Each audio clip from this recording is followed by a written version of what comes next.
Africa is a continent known for its cultural diversity and rich mythological traditions.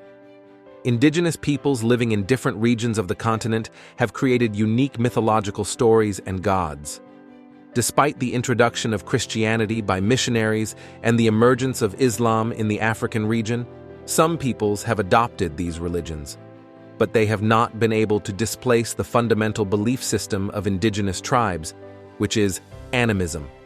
The word animism is derived from the Latin words anima or animus, which means soul or spirit. Conceptually, animism expresses the belief that everything is animated by spirits and that there is a direct connection between the physical world and the spiritual world. It assumes that humans have souls, as do animals, trees, seas, and plants. Animism emphasizes that spirits are everywhere and that both psychological and physical events occur through them. However, the prevalence of animism does not prevent the existence of gods who become the animating force in creation. Supreme beings play an important role in African mythology. In this video, we will explore 3 prevalent creation myths, some gods, and stories from Nigeria, which is the most populous country in Africa.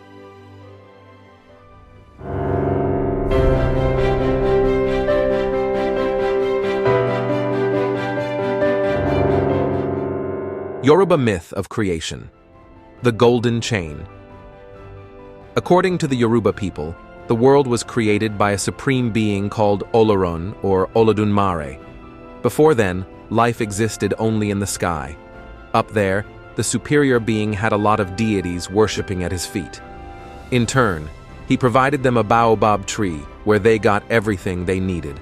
One of these deities was Obatala. But rather than be contented with having everything he needed under the baobab tree like everyone else, this god was curious, and he wanted to explore. He looked down beneath the sky, and he found that there was a vast ocean beneath it. After consulting with Orunmila, who could read the future, he was prompted to go down into the world.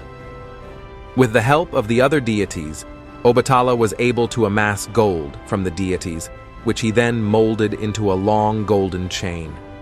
With this, he set out to journey down the sky. Before that, he gathered all the sand in the sky into a snail shell, added baobab powder, and also took the sacred egg containing all the personalities of the 7 deities there were in the sky. He then traveled down the sky for 7 days with the long chain.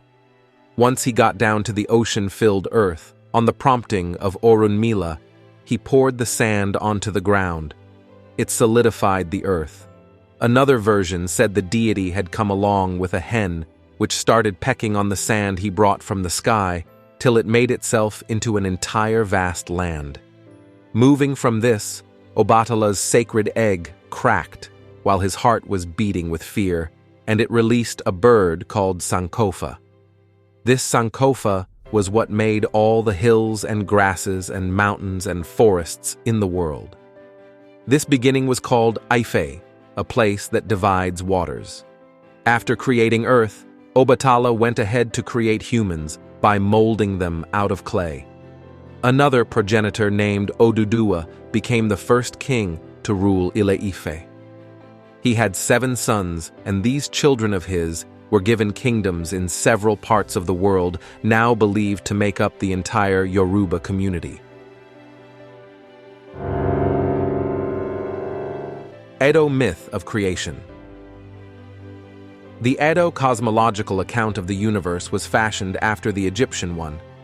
According to them, Osanobua, who is called God, decided to populate the world. Then he asked his 4 sons in Erenim-Win, heaven, to choose whatever gift of nature each wanted.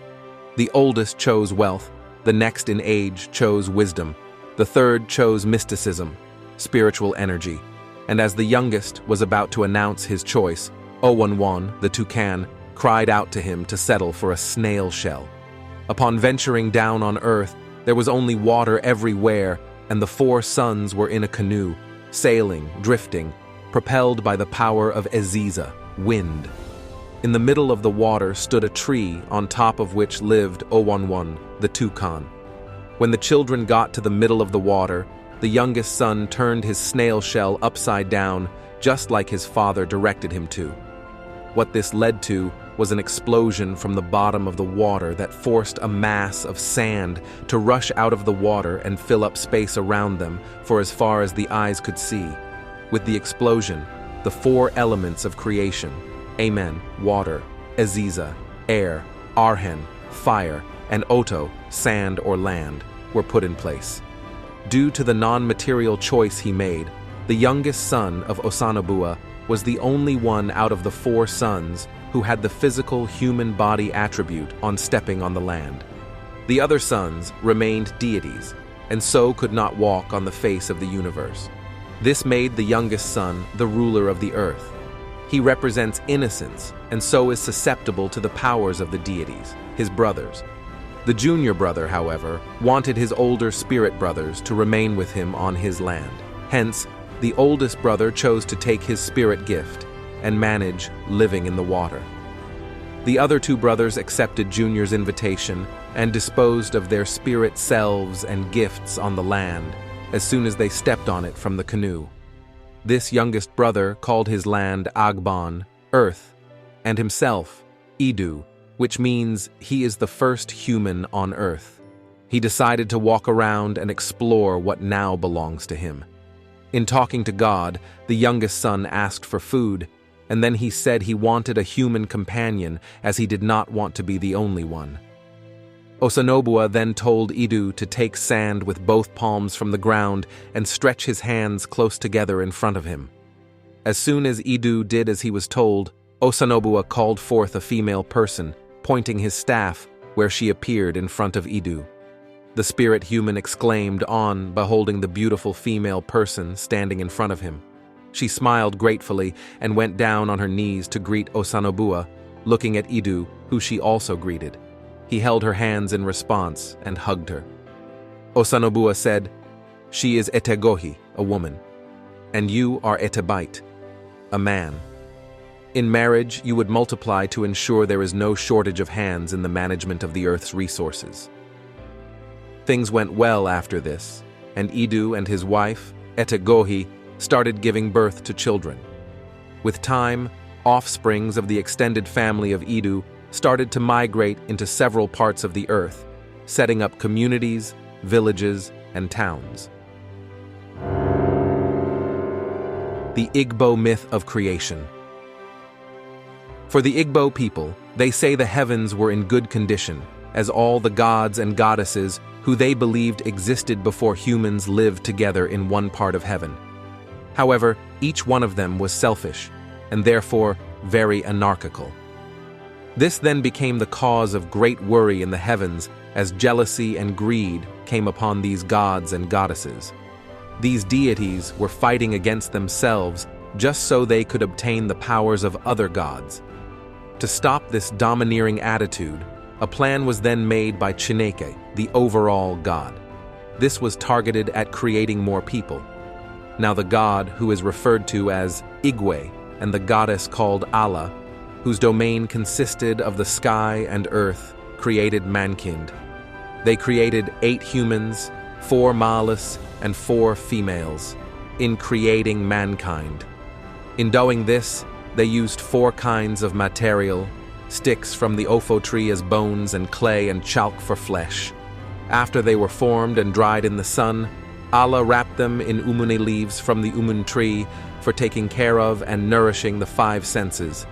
These supreme beings had the task of educating the humans on the 7 cycles of life and about Chineke, who is till date regarded by people in the eastern side as the benevolent creator of the universe.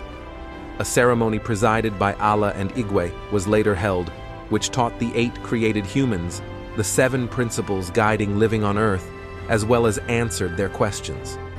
Although these myths are very extensive, one thing that can be said for all of them is the fact that they seem to agree that there was a world above from whence the one beneath originated.